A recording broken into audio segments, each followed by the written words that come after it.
할렐루야. 사랑하는 여러분, 세계사를 공부하고 세계 유명한 유적지와 관광지를 다녀보시면 불가사의한 거대한 작품 같은 광경을 보게 됩니다. 수백 년, 수천 년 동안에 자연적으로 인위적으로 만든 것들, 오랜 세월 풍화작용으로, 지진으로, 홍수로, 비바람으로 소위 빅뱅을 거쳐서 깎여주고 다듬어진 광활한 대지, 아치스 동굴, 기암 괴석, 주상 젤리 같은 세계 인류 문화의 유산으로 등재된 어마어마한 장관을 봅니다. 그 자체가 굉장히 감동입니다. 야, 어떻게 저런 게 있을 수 있나? 저는 그런 세계적인 절경보다도 사람이 가진 꿈과 그 사람의 스케일은 수천 년 풍상이 만든 걸작 그 이상이라고 생각합니다. 인간이 가지고 있는 지적인 이 호기심이라고 하는 것이 고고학과 학문을 발전시켜 왔고, 과학과 의학과 문화와 건축과 예술 모든 분야에 그 깊이와 높이를 측량할 수 없을 정도로 발전시켜 왔습니다. 정말 신묘막측한 발전입니다.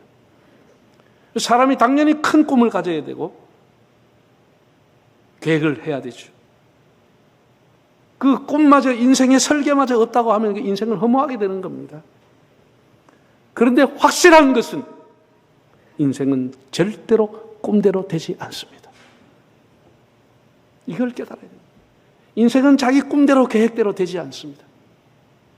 꿈을 꿔야 되지만, 계획을 해야 되지만, 미래를 준비해야 되지만 절대로 그대로 되지 않습니다. 꼬이고 뒤틀리고 절망이라고 하는 것이 모든 꿈을 다 수포로 날리고 한순간 모든 어두움이 덮어질 수도 있습니다.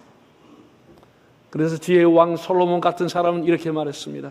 사람이 마음으로 자기의 길을 계획할지라도 걸음을 인도하시는 자는 누구라? 여호와시니라. 마음으로 계획한다고 되는 것이 아니고 하나님 걸음을 인도하신다. 이렇게 말했습니다.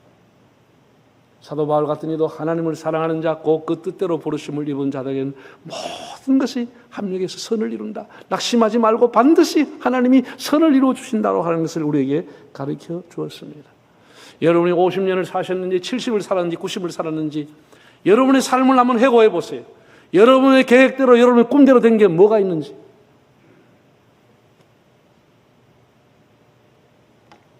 우리 인생은 꿈대로 되지 않습니다. 그 꿈이 이 인류의 어마어마한 그 과학과 문화를 발전시켜 왔지만은 다 꿈대로 되는 것은 아니에요. 저는 제 인생의 신조 중에 하나가, 여러 번 얘기했지만 내 인생의 신조 중에 하나가 뭐냐? 인생은 내 뜻대로 되는 것이 아니고 주님의 뜻대로 된다. 그것이 제 인생의 신조예요. 한번 따라할까요? 내 인생은 내 뜻대로 되는 것이 아니라 주님 뜻대로 된다. 이걸 깨닫는 게 얻어 터지고 깨지고 해야 깨달아지는 거예요. 그냥 이 도가 깨달아지는 게 아니에요. 쉽게 와 닿지 않아요. 하나님 뜻대로 된다. 이것을 고상하게 표현하면 우리 인생은 수동태다. 그런 뜻입니다. 내가 액티브하게, 내가 움직이고, 내가 악착같이 노력한다고 되어지는 게 아닙니다. 하나님이 되게 하셔야 되는 것입니다. 사람이 개인적으로 걸어온 길, 지나온 발자취를 한자로 표현하면 이력이라고 그래요. 이력이라고 그래요. 그걸 경력이라고 그래요. 제가 개인적으로 지나간 과거에 돌아온 이력, 경력. 내 생각대로 걸어온 것 하나도 없습니다. 저는 이런 대도시에 와서 살려고 기도조차 하지 않았습니다. 생각조차 하지 않았습니다. 저는 아주 촌스러운 사람이고 나는 그냥 조그마한 소도시에 있다가 내가 나이가 조금 들려 교회를 옮기면은 시골로 가야 되겠다. 더 작은 농촌에 가서 목회를 하다가 마쳐야 되겠다. 그것이 저의 가지고 있는 소원이고 기도였습니다. 근데 어느 날 내가 얼마 전에 이재근 장로님 만나서 얘기했어요. 이재근 장로님, 김시창, 지금 알고 보면 김시창 집사님 몇 사람이 부산에서 저를 찾아왔어요. 좀 만나자 그랬어요. 호텔에 나갔어요. 그래서 나갔더니 목사님 혹시 교회를 부산으로 옮길 생각이 없으시냐 이래서 내가 좋은 말 할 때 가는 게 좋다고 커피값만 내가 내고 집에 와버렸습니다. 그런 말 하지 말라고. 나는 한 번도 내가 대도시로 간다는 생각을 안 했기 때문에. 내가 나를 알기 때문에.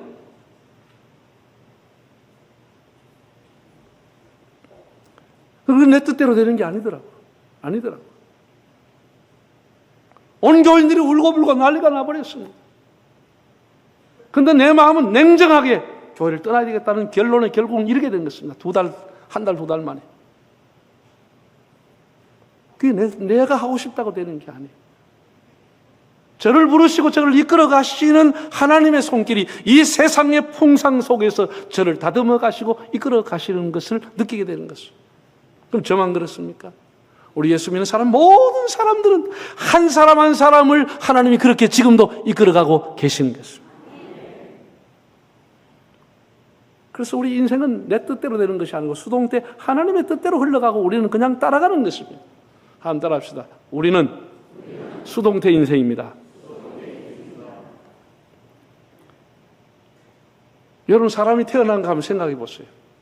여러분이 원하는 시간에 원하는 부모님 원하는 상황 속에 태어났습니까?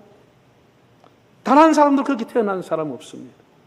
우리가 태어난 환경, 우리의 컨텍스트라고 하는 것은 여러분이 선택한 게 아니에요. 하나도 없어요. 내가 태어나고 싶은 시대, 내가 태어나고 싶은 상황이 아니에요. 내가 그런 선택 상황이 아니에요. 내 부모, 내 형제, 심지어 내 결혼, 내 자녀들까지 내가 선택한 게 아니에요. 내 주변의 친구들도 하나님이 다 이렇게 엮어주셔서 내 주변의 친구로 남아있는 것이지 내가 친구로 삼고 싶다고 되어지는 게 아니에요. 우리가 이 역사, 이 나라 속에 태어나는 것, 역사적으로 수동적으로 우리가 여기에 참여하며 살아갈 뿐이지 내가 이 시대를, 이 나라를 선택한 것이 아닙니다. 우리는 태어나면서 모든 것이 다 수동적으로 내게 오는 것입니다. 그걸 신앙 고백적으로 표현하면 하나님이 묶여주신 것이다, 하나님이 연결시켜 주신 것이다, 이렇게 표현하는 겁니다. 우리 한 사람 한 사람 하나님의 주권, 하나님의 섭리, 하나님의 뜻 가운데 살아간다는 뜻입니다. 이걸 깨달은 게 쉽지 않아요. 매맞고 터지고 깨지고 반항하고 넘어지고 울고 절망하면서 인생은 내 뜻대로 되는 것이 아니구나, 그때서 깨닫게 되는 것입니다. 인생은 내 야망대로, 내 노력대로, 내 계획대로 되어지는 게 아닙니다. 그렇다고 여러분의 꿈을 포기하라는 그런 얘기는 아닙니다. 우리 인생의 미래는 치열하게 준비해야 되는 것입니다. 노후를 준비하는 자가 노후를 복되게 보내는 것이고, 지금부터 10년 후를 준비한 사람이 10년 후의 시간이 자기의 시간이 되는 것입니다. 그러나 확실한 것은 하나님이 주시는 때, 하나님이 우리를 움직이시는 타이밍이 있다고 하는 사실을 알아야 하는 것입니다. 그게 하나님의 주권을 인정하는 것입니다. 여러분, 이 세상의 가르침, 문화, 교육, 그 뭐지요? 성공한 사람들의 스토리, 유튜브나 이런 걸 통해서 계속 나옵니다. TV에서 성공 스토리가 나옵니다. 그 핵심이 뭡니까? 목표를 가지라, 자기를 개발하라, 꿈을 크게 가지라, 도전하라. 재능보다는 노력이다. 노력은 절대로 당신을 배신하지 않는다. 삶을 극대화하라. 주로 이런 내용을 합니다. 나는 그거 틀렸다고 말하지는 않습니다. 이미 온 세상의 우상으로 등극한 부와 지위와 권력과 외모라고 하는 것, 모든 세상 나라의 성공의 기준이 부와 권력과 외모입니다. 본인이 노력해서 역동적인 삶의 결과로 오는 성취물이라고 사람들에게 가르칩니다. 물론 일부분 그렇게 될 수도 있다고 봅니다. 성경의 가르침은 그렇게 하지 않습니다. 사람이 자기가 노력한다고 됩니까? 그렇지 않아요. 수고한다고 다 수고의 열매가 고스란히 오느냐? 그렇지 않습니다. 우리 위에 우리의 인생을 움직이시는 하나님이 있다고 하는 사실을 여러분이 깨달을 수 있기를 바랍니다. 우리가 하나님을 믿노라 하면서도 여기에 다 쏙는 거예요. 세상의 가르침이 초등학교 1학년 때부터 계속해서 이런 방향으로, 이런 문화로 가르치기 때문에 그런 것을 해야만 성공의 척도가 그것이라고 생각하게 되는 것이에요. 교회를 다니면서도 성공의 척도가 그것이라고 생각하고 계속해서 그 야욕을 가지고 살아가는데 참 허랑방탕한, 그건 세월을 허비하는 거예요. 그러면은 세례 요한이 참수당했는데 실패자입니까? 스데반이 돌에 맞아 죽으면 실패자입니까? 우리는 하나님의 말씀을 신뢰하고 하나님의 이끄심에 순종하고 하나님의 뜻이 나를 통해서 어떻게 이루어지느냐, 그 하나님의 주권을 찬양하며 살아가야 하는 존재들입니다. 내 인생을 내 마음대로 내가 핸들링할 수 있는 게 아니에요. 하나님이 내 인생을 핸들링하고 있는 것이에요. 그걸 인정하는 것이 믿음이라고 하는 것이에요. 너는 마음을 다하여 여호와를 의뢰하고 너의 명철을 의지하지 말라. 너는 범사에 하나님을 인정하라. 그리하면 너의 길을 지도하시리라. 너의 가는 범사를 하나님이 인정하라는 거예요. 하나님이 계시다는 걸 인정하면 하나님 우리를 이끌어 주신다는 거예요. 야망이 이끌어가는 삶, 자기 인생의 목표가 자기를 이끌어가는 삶은 결국 허무하게 되는 겁니다. 우리는 하나님의 말씀이 우리를 이끌어가는 삶이 되도록 하나님 말씀을 촛대로 삼고 살아가야 하는 거예요. 다윗이 그 많은 고난과 지난한 세월을 보냈지만 다윗의 핵심 기도가 뭡니까? 주여, 나의 앞날이 주의 손에 있나이다.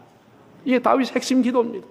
나의 미래와 나의 앞날과 나의 생명과 나의 가정과 나의 앞날이, 내 나라가 하나님의 손에 있다라는 거예요. 하나님 손에 있다. 이걸 인정하는 것이 믿음이라고 하는 것입니다. 여러분이 성경 속의 인물을 한번 볼까요? 성경 속에 하나님 앞에 쓰임받은 사람들은 하나님이 어느 날 느닷없이 찾아오시는 사람들입니다. 정말 생뚱맞게 하나님이 그 현장에 찾아와서 그를 불러내십니다. 느닷없이 하나님 찾아왔어요. 그 삶에 개입하십니다. 아브라함이 그렇게 하나님 앞에 부름을 받았습니다. 아브라함은 갈대아 우르에서 우상을 섬기며 살았습니다. 하나님이 느닷없이 아브라함을 찾아와서 가라, 약속의 땅으로 가라. 하나님 그를 떠밀어냈습니다. 자기 의지와 상관없이 하나는 80 노인으로서 저 시내산에서 양을 치면서 모든 야망을 포기하고 그냥 아이들과 함께 양떼와 함께 살아가던 백발을 날리던 모세를 어느 날 찾아왔습니다. 가라, 내가 너와 함께하리라. 모세가 거절했죠. 제가 무슨 능력이 있습니까? 제가 무슨 힘이 있습니까? No! 라고 대답했지만 하나님은 그를 찾아와서 그와 함께 하시고 그를 움직이셔서 결국은 그 백성과 함께 시내산으로 출발하게 했습니다. 모세가 40일 동안 금식하면서 시내산 하나님 앞에 3가지를 받아서 내려왔습니다. 첫 번째가 여러분이 다 아는 거예요. 첫 번째가 10계명 2돌판을 하나님께서 주셨습니다. 하나님이 쓰신 걸로 주었습니다. 두 번째는 성막, 하나님이 사람을 만나시는 장소인 성막의 설계도를 주었습니다. 이건 엄청 중요한 것입니다. 여러분, 이 설계도라고 하는 것이 이게 뭐 집을 짓고 리모델링 하잖아요. 이 설계사들이 얼마나 세미나를 하면 여기에 못이 5cm짜리가 몇 개 들어가고 3cm짜리가 몇 개 들어간다는 숫자가 다 나옵니다. 그만큼 정확합니다. 하나님께서 모세에게 성막을 설계도를 줄 때는 그냥 실로 꼬라 그런 것이 아니고 가는 배실로, 황색실, 청색실 이런 걸로 가지고 이런 살구나무 무늬를 가지고 이렇게 하는 설계도를 완벽한 설계도, 성막의 길이는 어떻게 되고 높이는 어떻게 되고 재료는 어떻게 되고 그걸 주신 것이 그게 성막 설계도예요.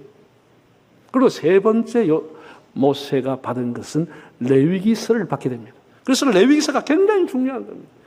죄인들이 하나님 앞에 나아갈 수 있는 5대 제사법을 가르치고 죄인들이 어떻게 하면 거룩하게 성결하게 살 것인가, 삶의 현장에서 거룩하게 살 것인가를 가르쳐준 레위기서를 주신 것이.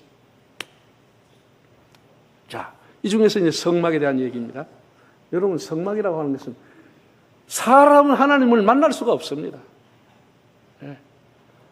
사람이 하나님이 지으신 햇빛도 제대로 쳐다보지 못한 사람이 하나님 보면 바로 축사합니다. 하나님 못 봅니다. 근데 하나님이 만날 수 있는 장소를 지정했습니다. 그게 성막이라고 하는 것입니다. 하나님의 영광이, 하나님의 임재하심이 있는 그 성막을 어떻게 지으라고 하나님이 설계도를 주었습니다. 그런데 이걸 그러면 어떤 사이즈로 어떤 재료를 가지고 누가 이걸 할 것인가, 누가 할 것인가에 대해서 방황하게 될 수밖에 없어요. 모세가 그런 능력이 있는 것도 아닙니다.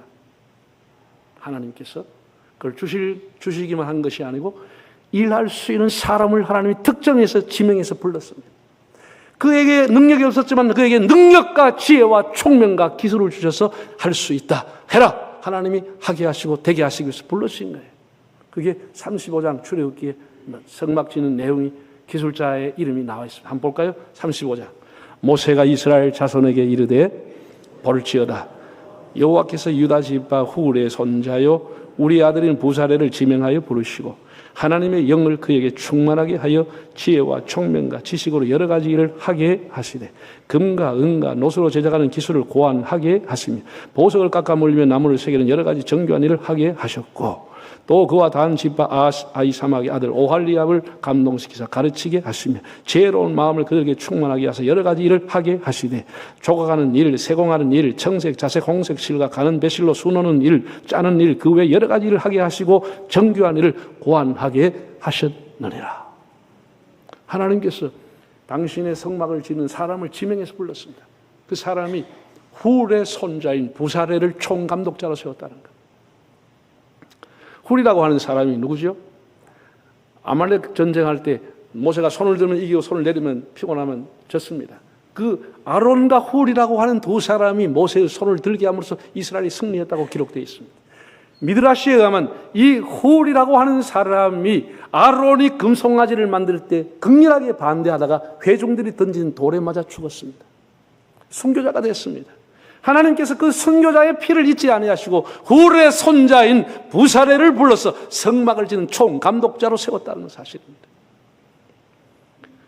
하나님 그에게 지혜와 능력을 주었습니다. 그럼 그 전체를 감독하는데 세밀하게 천막 하나하나를 들어가는 기구를 만드는 사람은 또 다한 지파의 오홀리압이라고 하는 사람을 불러서 그에게 정교한 것을 새길 수 있고 짤 수 있는 기술과 능력을 하나님이 주셔가지고 그들로 하여금 성막을 하게 하시고 되게 하시고 만들게 하셨다. 그런 내용입니다. 하나님이 하신 일입니다. 누굴 통해? 부르신 사람을 통해서 하는 것입니다. 사람이 한 게 아닙니다. 아무런 기술과 능력이 없지만 하나님께서 그에게 하게 할 수 있는 지혜와 될 수 있는 지혜를 능력을 주셔가지고 그 일을 이루었다. 그런 이야기입니다. 여러분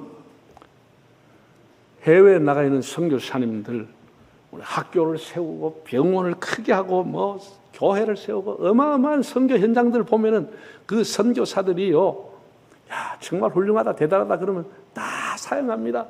제가 한 것은 아무것도 없고 다 하나님이 하신 일이라고.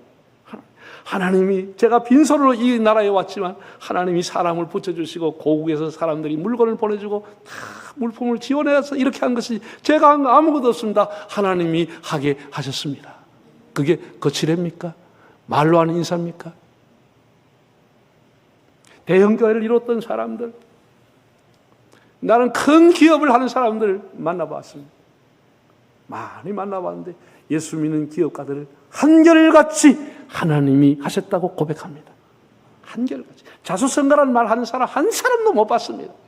내 스스로 손이 이렇게 이루었다 그렇게 말하는 사람 세상에 있지만 예수 믿는 사람은 그런 말 하지 않아요. 신수성가 하나님의 손이 우리 기업을 이렇게 줬습니다. 하나님이 함께 했습니다. 다 그렇게 고백합니다. 우리 배우에다 하나님의 손길이 있는 거예요. 여러분 뭐 오늘 성경 본문을 보면요, 포로 귀환 이후에 기록된 내용이에요. 포로 귀환 해가 와서 에스라 느헤미야 시대 때 이걸 기록했는데 아브라함과 요셉과 모세와 이런 사람들의 지난한 고난의 역사 속에서도 우리와 함께 하신, 역사 속에 함께 하신 하나님을 송축하는 내용이 기록되어 있습니다. 우리의 조상들과 함께 하신 하나님, 그 고난 속에서도 함께 하신 하나님을 찬양하고 있습니다. 여호와께 감사하고 그 이름을 불러 아뢰며 그가 하는 일을 만민 중에 알게 할지어다.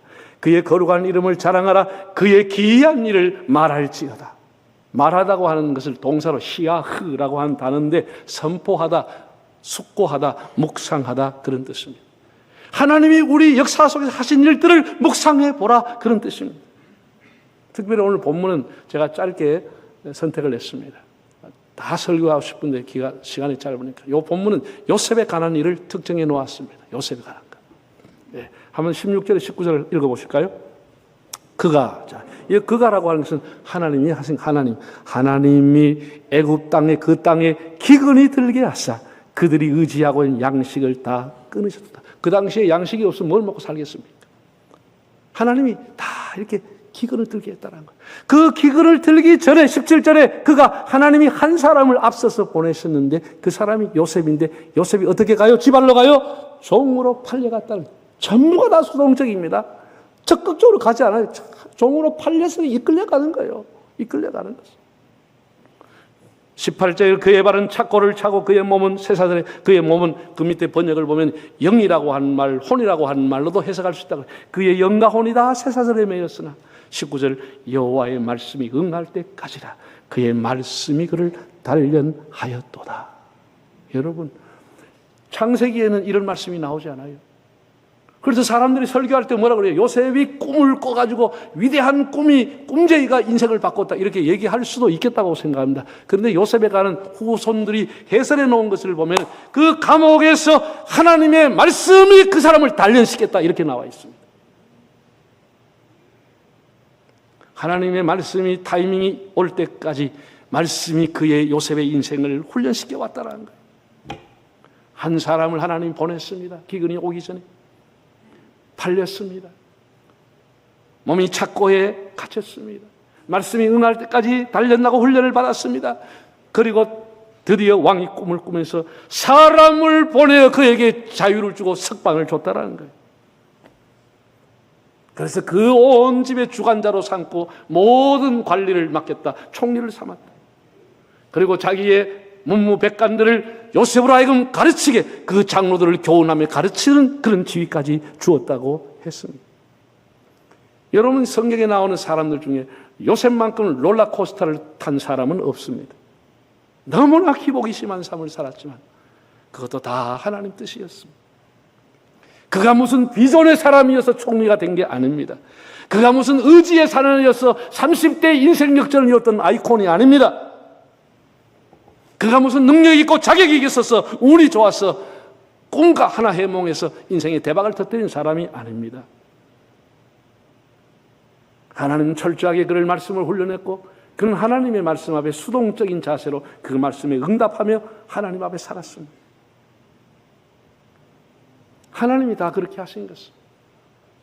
나중에 큰 민족을 이뤄서 들어가기 위해서 하나님 다 계획하신 일들입니다. 미가서 5장을 보면 이런 말씀이 나와 있습니다. 사람아 주께서 선한 것이 무엇임을 네게 보이셨나니 여호와 하나님이 네게 요구하시는 것은 네가 정의를 행하며